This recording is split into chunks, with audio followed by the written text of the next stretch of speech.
Vous êtes toujours dans le podcast La Petite Brassée dans le cadre du Festival des Arts de Ruelle avec Olivier Courtois à l'animation et Léa Philippe. Léa. On reçoit encore des invités. On est au quartier Belle-Gueule, sous le soleil Oui. et sous les arbres. Il y a CISM qui prend le son. CISM au son, ben oui. Puis on reçoit des super invités. Mais hein? On reçoit aujourd'hui L'Infâme. l'Infâme. Un Hey, collectif de marionnettes. Ouais, bravo. Ouch! Donc, l'Infâme, donc tout d'abord, Iris Richard. Iris Richard et Mylène Gay. Hey, on est C'est vraiment ça? synchronisés. C'est nous. Hey, C'est vous. On s'est pas ben, trompé. Santé. Merci. Santé. d'être Ah là. oui, on ouvrons une petite bière. Hey, Petit attention, IPA. un petit type, ouais. Un petit cheers de canette, c'est mou. Yeah. L'Infâme, c'est un collectif, tu as commencé ça de marionnettes. Mais j'avais tellement hâte de le C'est dire ça. parce que je trouve ça tellement beau, les arts de la marionnette. Et on a 2 grandes marionnettistes avec nous. Ils sont hot. Qu'on a eu la chance de voir au phare, Oui. évidemment. Mais l'Infâme, c'est un collectif pas juste de 2 personnes. Sinon, vous seriez un duo, j'imagine. C'était À la base. à la base. Historiquement, 2012. Exact. Ish, dans Hochelaga, ça on a commencé. On a déjà été 9 personnes OK. dans les grands moments de l'Infâme. On a fait quelques pièces, puis tranquillement, le grand momentum marionnette, les gens se sont un peu remis à leur ancien coup de cœur ou sont retournés aux études ou sont partis en voyage. Puis moi, j'étais comme, mais moi, je veux encore en faire de la marionnette. Qu'est-ce que je fais? Alors, Qu'est-ce que tu as fait? j'ai été faire le DESS en marionnette. Voilà. Et Et j'ai qui t'a rencontré rentré Iris. Wow. Et la première fois que je l'ai vue rentrer dans la classe parce qu'elle était en retard, parce que mademoiselle était au festival Charleville-Mézières. Alors, quand elle est arrivée 2 semaines plus tard, je l'ai vue rentrer, puis je me suis dit, Oh. toi, tu vas être mon amie. Puis Ouais. à travers tout ça, Iris, t'es venue avec un nouveau collectif, d'une certaine façon. Vous avez créé ensemble un autre collectif. C'est ça, ben Faudrait nommer on a aussi. créé, dans le courant du DESS, on a créé L'Île ensemble, qui est le spectacle qu'on a joué, donc la dernière édition du phare. Ouais. Puis on a aussi travaillé ensemble pour notre production finale de finissante du DESS. C'est ça qui a fondé le nouveau collectif qu'on a fondé ensemble, également avec Joanie Fortin et Marie-Pascale Bélanger. Et ça s'appelle Les Tables Tournantes. Mais ça, c'est une autre partie de notre vie créative commune. Dans Et l'histoire qu'est-ce qui des différencie collectifs. l'Infâme et Table Tournante dans le style? Les gens? Oui, mais le style au niveau, parce que vous êtes quand même liés là, par ça. Je dirais que les tables tournantes, c'est notre collectif qui est un peu plus professionnel. L'Infâme, tu sais, c'est vraiment parti de comme un désir de démocratiser l'art puis un peu de rentrer dans le tas. Puis on est comme, nous, on fait de la De marionnette. grève étudiante puis- de 2012. Puis aussi, juste d'aller à la rencontre des gens, pas nécessairement dans des lieux théâtrales. Puis je pense qu'avec les tables tournantes, tu sais, on s'approche plus d'une définition de compagnie de théâtre, tu sais. OK. C'est plus notre... Mais dans le contenu, je pense, dans la ligne créatrice, il y a, pour y aller très simplement, je pense que les tables tournantes, c'est vraiment de la marionnette pour adultes. Alors que dans l'Infâme, On s'adresse C'est- à tous. Tous les c'est âges. ça, c'est plus familial, mais aussi plus du jeune public. Oui, il y a mais, pas mais un- c'est ça, c'est... Un spectacle avec des blacklights, je sais pas comment dire en français. Vraiment osé, me semble, comme un peu croustillant comme sujet dans les tables Oui. tournantes. On avait fait ça ensemble pour le cabaret érotique du Ouf. Et voilà. De 2018, je pense, en tout cas. Oui, donc c'était une petite courte forme qui était, on peut dire, qui abordait l'érotisme, mais d'une manière vraiment détournée via une espèce d'esthétique science-fiction weird. Fait que oui. En blacklight. En blacklight. Puis on est d'ailleurs allé le présenter à Charleville-Mézières. Non! Mais ça, c'était en 2019. OK. Ouais. C'était Graceland? Non, Non, c'était pas ça, Graceland. c'était Kimaera, ça s'appelait. Ah, OK. Qui est un spectacle qu'on fait plus, mais on était parti avec la délégation du Ouf, le bateau des Oufs, donc au Festival de Charleville de 2019. Mais c'était tout un... Moi, je sais c'est quoi le ouf, mais les gens Mais qui nous c'est ça, écoutent ne savent ouais. pas c'est quoi le ouf. Est-ce que vous pouvez nous en parler? Mais qu'est-ce que le ouf? Qu'est-ce Ah. que le ouf? Léa, toi, tu le sais parce que t'es un petit peu née, là, au Le ouf. phare est un peu né au Oui, ouf. ben oui, c'est Oui, ça, pas oui. toi en tant que personne. Le ouf a comme 11 ans, tu sais. Moi, on va se séparer. Mais puis je me suis Ta impliquée au personne. ouf jadis. Ben oui. J'ai fait les communications du ouf. T'es C'est ça. très impliquée dans le Et ouf. voilà. Le ouf, en fait, c'est le off du festival de Castelier qui est un des gros festivals de marionnettes qui se passe à Montréal pendant la semaine de relâche à chaque année. Puis c'est ça, le Ouf, c'est comme le petit frère de Castelier parce que il travaille quand même en partenariat. Le but étant de créer un QG où est-ce que les gens du In puis du Off peuvent aussi se rencontrer puis échanger. Vous étiez dans un parc derrière le Théâtre Outremont pendant quelques années. Là, cet endroit-là qui était Le mythique. parc Saint-Viateur. C'était quand même un endroit... moi, j'aimais ça aller là. C'était comme tout C'est vrai, fermé. t'es allé où? Puis là, il y avait une patinoire pour rentrer. Mais là, le lieu a disparu d'une Ben, il certaine a façon. été Ben, Il Incendié. est encore là, mais il n'est pas C'est ça. utilisable pour le moment. Mais c'était quand même le cœur du Ouf un peu parce que vous étiez attaché là. Qu'est-ce qui se développe autour de ça maintenant? Est-ce que vous avez trouvé un autre lieu aussi emblématique Mais ça, c'est tout l'enjeu de... En fait, là, la dernière édition, c'était les 10 ans du festival. Ouais. Et c'était la passation de la direction aussi de Jocelyn Sioui, qui a fondé le festival il y a 10 ans en partenariat avec Louise Lapointe, la directrice de Castelier. Et donc là, il y a un vrai tournant où, effectivement, le lieu est inutilisable. Il y a un changement de génération aussi au niveau de la direction. Et donc moi et Mylène faisions Ouais, partie c'est ça, cette année. C'est qui la passation de la direction? C'est qui cette donc, relève-là? Cette année, c'était Mylène, moi, Lucille Prosper et Antonia Léné-Granger. On va voir comment ça évolue. On est en train, justement, de penser la prochaine édition et notamment la question du lieu est cruciale. Ouais, quand même. Donc, on est en recherche active de lieux dans Outremont et de... C'est ça, mais cette année, ça s'est passé dans le bar qui était devenu le QG de Castelier.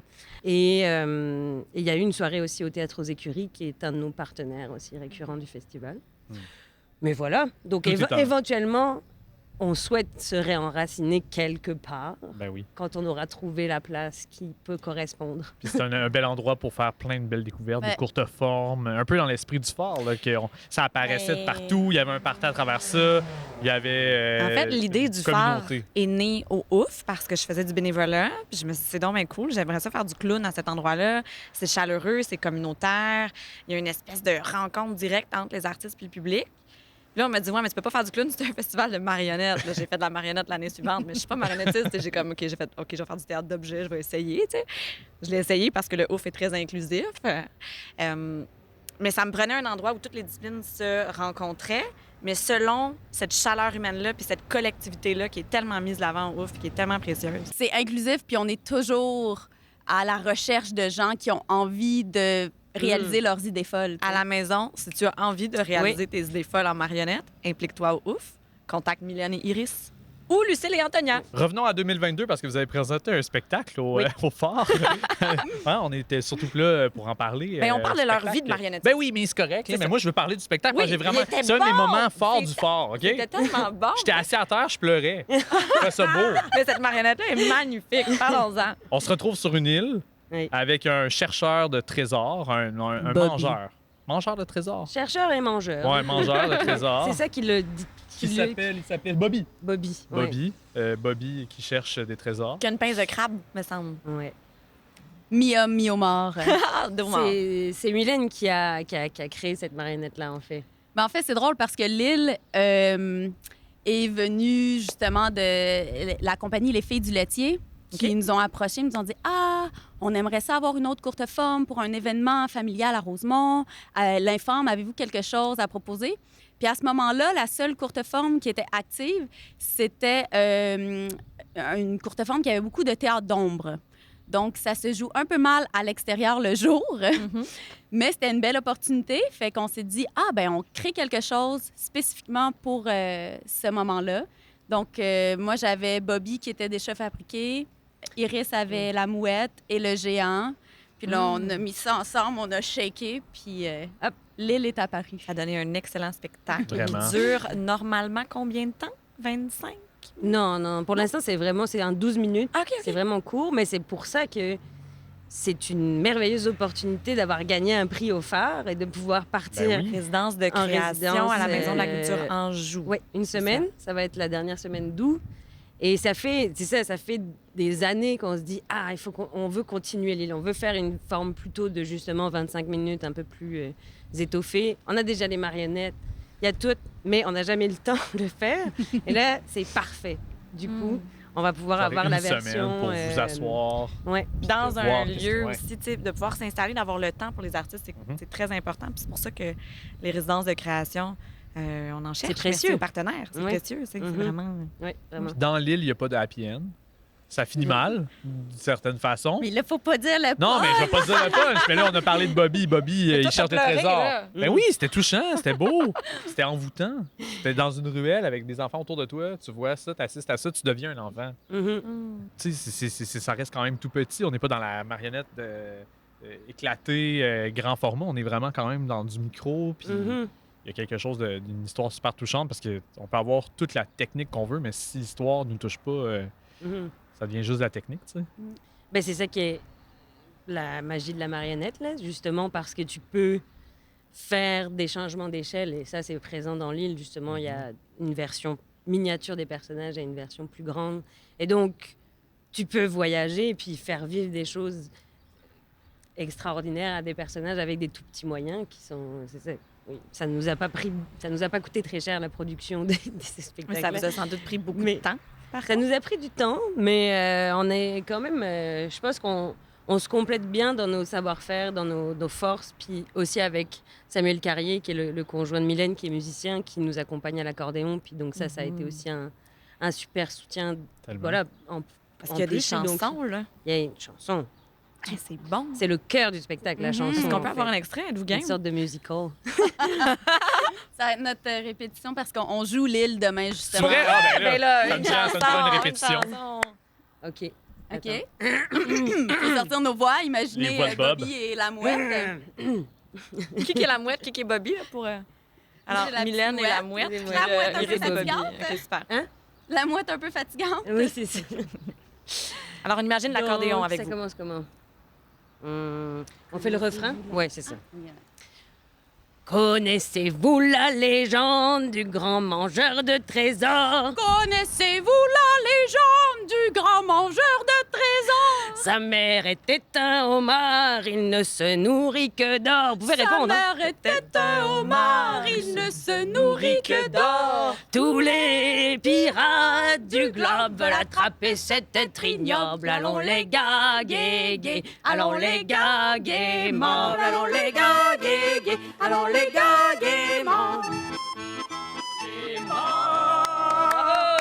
Bravo. Ce qui est merveilleux avec ça, c'est que le personnage de Bobby et le personnage de la mouette peuvent chanter extrêmement faux et ça va dans leur personnage. Puis juste pour conclure, peut-être, qu'est-ce que vous avez apprécié de jouer dans une ruelle? Ouais, c'est convivial. Puis aussi, moi, ce que j'ai beaucoup aimé, c'est comme les loges qui étaient finalement chez quelqu'un. Puis comme cette générosité-là aussi des gens du quartier de s'impliquer dans le festival, puis d'ouvrir leurs portes, puis c'est ça, d'accueillir les artistes le temps d'une fête. Bon, remercie les voisins. Longue du vie fort. au fort! Ouais, Longue vie. Merci. Longue vie à l'infâme. Ben oui, longue vie à l'infâme. vos carrières de Les tables marionnettistes. tournantes aussi. Ouais, puis tous les autres 1000 projets sur lesquels vous collaborez avec différentes marionnettistes. On espère que vous allez voir la mouette et Bobby quelque part. Ah, c'était l'héritage à mouette? Ah, je sais pas si Je sais pas si vous très voulez bon m'engager. ouais. Mais merci beaucoup, Merci, mesdames. Mylène et Iris. Santé. Santé, merci à Belle Gueule, merci Merci d'être CISM belle. pour Bravo. cette petite brassée. Merci pour les Ouais, applaudissements. merci. Hey, écoutez le prochain épisode, hein, il va être aussi Et voilà, et découvrez la marionnette. bon. Bye bye! Petite brassée.